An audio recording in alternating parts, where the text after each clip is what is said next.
Hello everyone, Josh first back at it again with our final video, I hope, of today.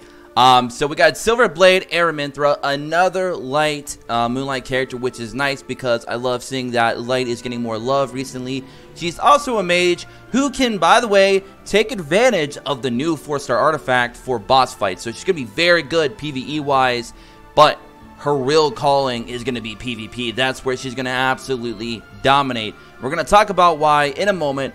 Now, she is a natural 5-star, so all I got to say is good luck pulling her. For those of you who do, awesome, very, very good unit, absolutely amazing.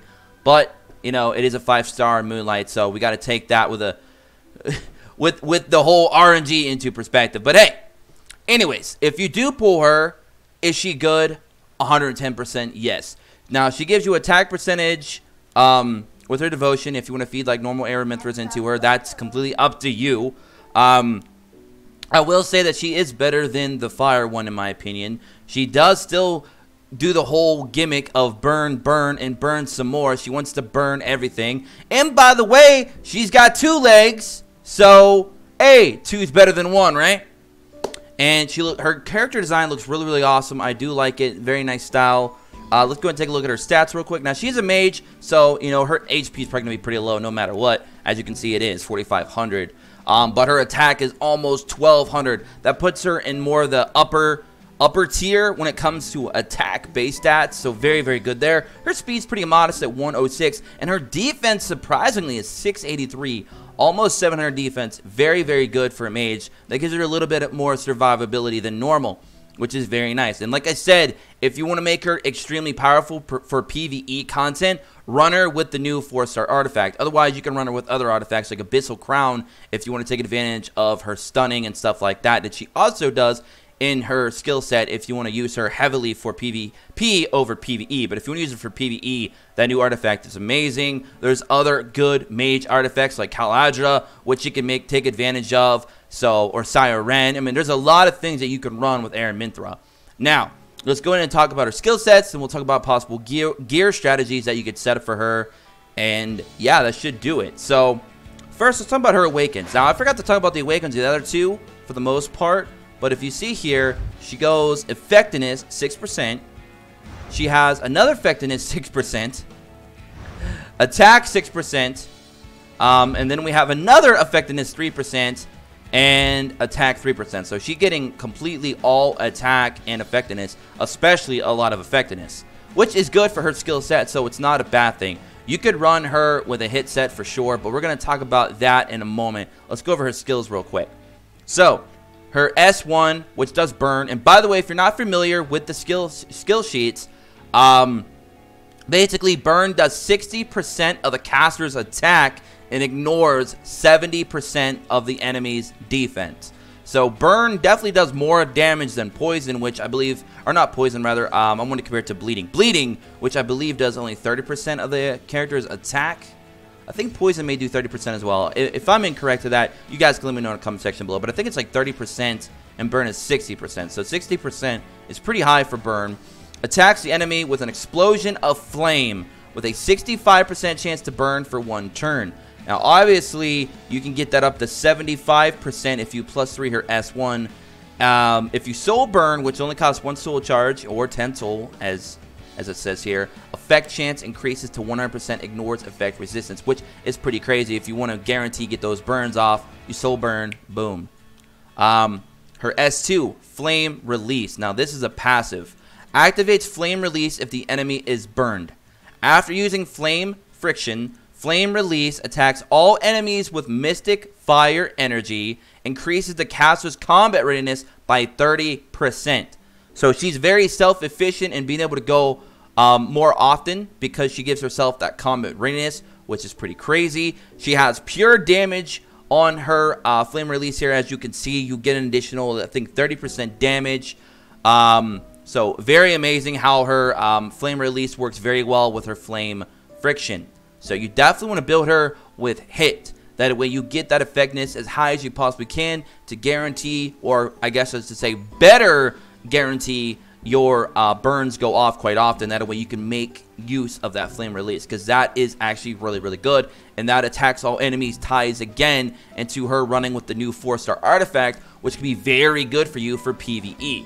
Now, if you look at her S3, at first glance, you're thinking, okay, this is why she may not be good for PvE. But like I said, if you run her with the new 4-star artifact, she becomes amazing. But don't ignore the fact that her S3 not only just stuns, which bosses can't be stunned, which is the only downfall, but she also still can inflict 3 burns for 2 turns. So she still burns on that S3 no matter what. And when I first looked at her, I regrettably just completely missed that whole fact. And I saw stun and I was like, ah, maybe she's not going to be good for PvE. But then I reread it again to make sure, you know, I covered all my tracks here.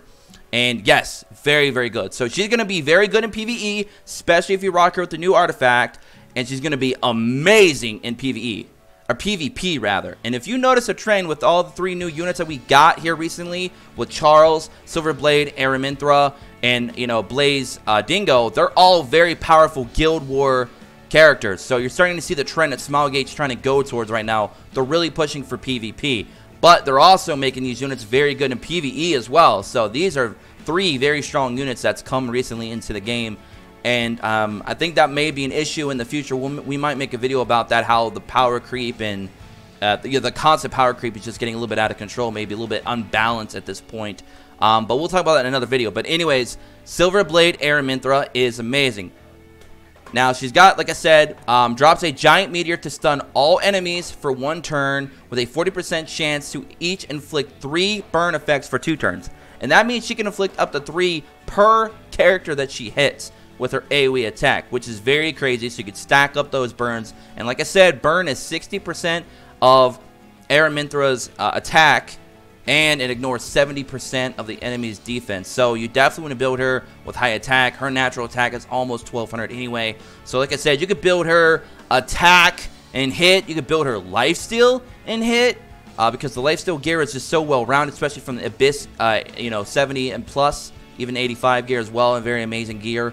You could build her. I mean, her natural speed is not too bad, but I don't know if you'd really want to build her around speed, because she doesn't even pick up any speed from her awakenings. So, I'd say for her, you could just build her attack, crit, attack, hit. Another good one, actually there's 2 other sets that I think would work well with her as well. You could build her somewhat similar to Challenger Dominiel, except you'd want to give her a little bit more critical hit chance, obviously, because she doesn't have that boosted 50% crit in there, unless you're running her with Dominiel, obviously. So you could run her with actually Destruction Set and hit, Destruction Set or crit, and another option, which is an option that a lot of people don't run because it's harder to build this gear, you could run her with Rage. Yes, Rage, because it gives her, I believe, additional 30% damage when the enemy is debuffed. So that's pretty interesting. So you could run her with that, with Kaladra, for example, or Siren. A lot of different options that you could run, which is crazy. So the possibilities are pretty endless for Aramintha. Very good mage. Might be one of the best mages, if not the best mages in the game now. You know, arguably against C. Dominiel. We'll have to see how they stack up. But her constant stacking of of burns is pretty hype, pretty crazy. She's going to dominate PvP. She's going to do very well, especially with the new artifact, in PvE content against bosses and stuff like that, such as Abyss and Hunts. So, very, very good and very powerful unit. There's not really too much negative I can say about the new Moonlights that we got here. I mean, they're both good. And they're both light, which is nice, because I'm tired of seeing dark everywhere. So, you know, it's all a plus. So if you pull Aramintha, you pull Blaze Dingo, you got yourself a really good unit. And like I said, some of the gear that you could run, that I mentioned, was you could run attack with hit, attack with crit. You could run rage with attack, rage with hit. I'm sorry, rage with crit, rage or hit. My goodness, I'm getting crazy now. You could run destruction set with hit, or destruction set with crit. Or, you know, or even if you have to, if all else fails, you can go ahead and run lifesteal set with crit, or lifesteal set with hit. So, very, very good unit. She's very powerful. She's going to do you good. If you pull her, congratulations. Awesome. And if you guys like this video, go ahead and drop a like down below. What you guys think about the new Aramintha with the 2 legs looking fly? Tell me about that, all that, and more in the comment section below. If you're new, like I said, go ahead and subscribe, and join us in the description below at our Discord, which you can go ahead and join the conversation before and after these videos. And above all else, hope you guys have an awesome day wherever you are. This will be my third and final video for the day. Hope you guys enjoyed all of these videos, and I'll catch you guys all in the next one. Till then, peace.